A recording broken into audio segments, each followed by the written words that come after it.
Պարոն Վարդևանյան, բայց դուք եք դիստանցավորվում ՀՀԿ-ից կարծես ու ինչից եք նեղվում։ Այսօր ամբողջ օրվա ընթացքում ելույթներից դուք եք ինչ-որ հեռավորություն եք բայ, բայց ձեր հայտնի բարեկամները հանրապետականներ են, միգուցե վիրավորում եք իրենց։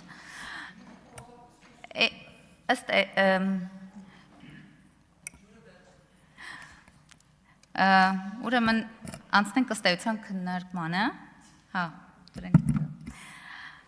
Իհարկե ընդդիմությունը երկրորդ անգամ առաջադրել է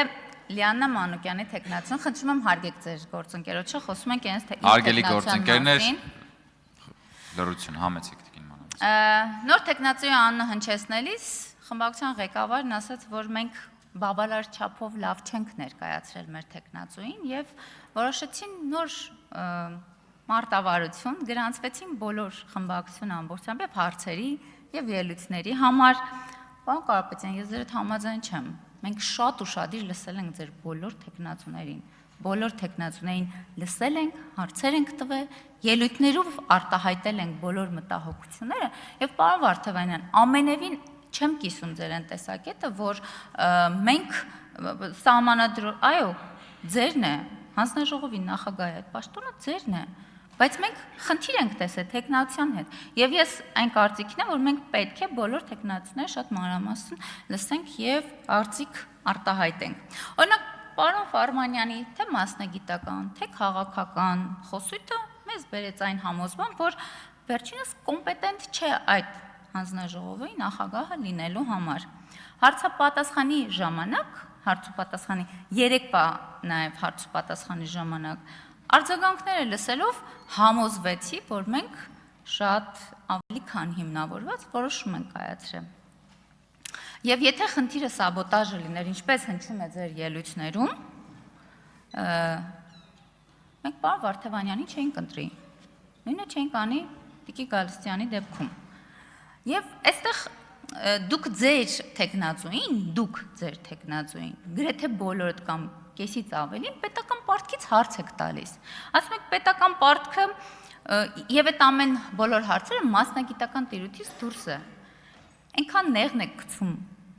Տիկին Մանուկյանին, որ վերջում ասում է, բայց ինչի եք նեղվել, ընկերներ ջան, կառավարելի է, 50%-ի սահմաններում է, մենք այդպես խնդիր չունենք, իմ հարցին հստակ ի պատասխան Տիկին Մանուկյանը այո, այդպես է։ Ինչու եք փորձում այս ամբիոնը օգտագործել ուռճացված թվեր, ուռճացված մտքեր արտահայտելու համար։ Ու ընդհանրապես այստեղից այս ամբիոնից ինչ-որ կանխատեսումներ անել հակաճգնաժամային, չգիտեմ, տնտեսական, չգիտեմ ինչերից կառավարումից։ Ասում եք երկիրը պետք է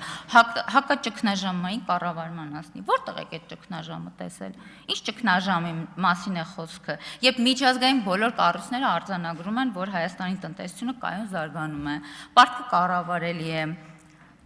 Ասում եք տոկոսադրույքները բարձր է, բայց ինչի՞ չեք ասում, որ մեր վերցած վարկային տոկոսների մեծ մասը դրամային են։ Դրամային վարկեր են, այսինքն պորտֆելում գերակշռումը դրամային վարկեր է։ Վարկերից եք խոսում, Տիկին Մանուկյան, դուք լսել եք, որ ես լինելով ֆինանսավարկային եւ բյուջետային հանձնաժողովի անդամ, ամեն հանձնաժողովի նիստին, յուրաքանչյուր նիստին, Տիկին Վարդանյանն էլ ինձ հետ միասին, մենք ասել ենք կենտրոնական բանկի ներկայացուցիչ ով եկել է, ասել ենք, որ ինչի է վերաֆինանսավորման տոկոսադրույքը նվազում, բայց վարկի տոկոսադրույքը չի նվազում եւ դրա համար պետք չի դիմադիր լինել։ Մենք արձանագրում ենք խնդիրը, բարձրաձայնում ենք, նույնիսկ այս դահլիճում երբ եկել է ԿԲ ներկայացուցիչը, այդ մասին խոսել ենք եւ եղել է պատասխան եւ եղել է նաեւ աշխատանք մեր կողմից այդ ուղղությամբ, այսօր իդեպ ունենք արդեն այդ աշխատանքի արդյունքները, որոշ բանկեր վարկային տոկոսադրույքները նվազեցրել են։ Բայց նաև հիմնավորված է եղել, ինչու չեն կարողանում դա նվազեցնել։ Ուզում եմ ասել, պետք չի այստեղ էլի օգտվել այդ առիթից եւ ինչ-որ հայտարարություն անել, որը ավելի շատ ուռճացված է։ Եկեք համեմատենք ԱՄՆ-ի պետական պարտքը, 39 տրիլիոն դոլար է, ՀՆԱ-ի 100%-ն է, Ճապոնիայինը ՀՆԱ-ի 250%-ից ավելին է։ Հիմա այս նշածած երկրները զարգանում են, թե սնանկանում են։ Ուրախ եմ, որ նաև կրկին անգամ հիշեցնեմ, որ էլի դուք արձանագրել եք, որ կառավարելի տիրույթում է պարտքը։ Օրինակ 2016 թվականին Հայաստանի տնտեսական աճը կազմել է ընդամենը 0.2%, իսկ պետական պարտքը աճել է 850 միլիոն $։ 2025 թվականին պետական պարտքն ավելացել է 1.7 միլիարդ $, բայց գիտեք որքան է կազմել տնտեսական աճը, 7.2%, տարբերությունը։ Հարգելի գործընկերներ, երբ խոսում եք պարտքից, խոսեք նաև դրա արդյունավետությունից ու գեներացիաց արդյունքից։ Ու չեմ հիշում, որ այսօր ուժեղ Հայաստանում տեղավորված որևէ փորձագետ այն ժամանակ, որ այդ տնտեսական աճներ, ահազանգեր, թե ինչու է պետական պարտքը իր տնտեսական արդյունքը չի ապահովում։ Օրինակ, խոսում ենք, ինչի՞ չեք խոսում մեր պետական աջակցության ծրագրերից։ Ինչի՞ չեք ասում, լավ ծրագրեր ունեք, արդյունաբերության ոլորտում սարքավորումներ, վերազինման լիզինգային ծրագրեր ունենք, իդեպ դուք ձեր խմբակցության բոլոր անդամները, ովքեր ունեն այդ բիզնեսից օգտվում են, այդ ծրագրից օգտվում են դուք։ Հիմա դա արդյունավետ է, թե անարդյունավետ է։ Փաստում եք, որ լավ ծրագիր է, եւ դուք օգտվում եք։ Դուք չեք խոսում արժեք ստեղծող կապիտալ ծախսերից։ Թողել ենք բովանդակային մասնագիտական մասը, եկել այստեղից ասում ենք Snoop Dogg, ֆեստիվալ, չգիտեմ, շատ կարևոր է, որ խոսենք բովանդակությունից։ Այստեղ անդադար խոսում ենք 0% վարկերից։ Ասում եք պետք է իջացնենք ՓՄՑ-ները 0%, բայց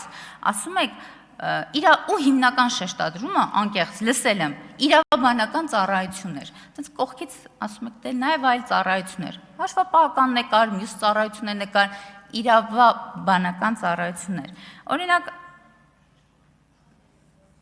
կանխիկ գործառնություններից եք խոսում, ասել եք պատուհաս է դարձել մեր գլխին։ Այդ որ այդ տոկոսադրույքները նվազեցնում եք, որտեվ ձեր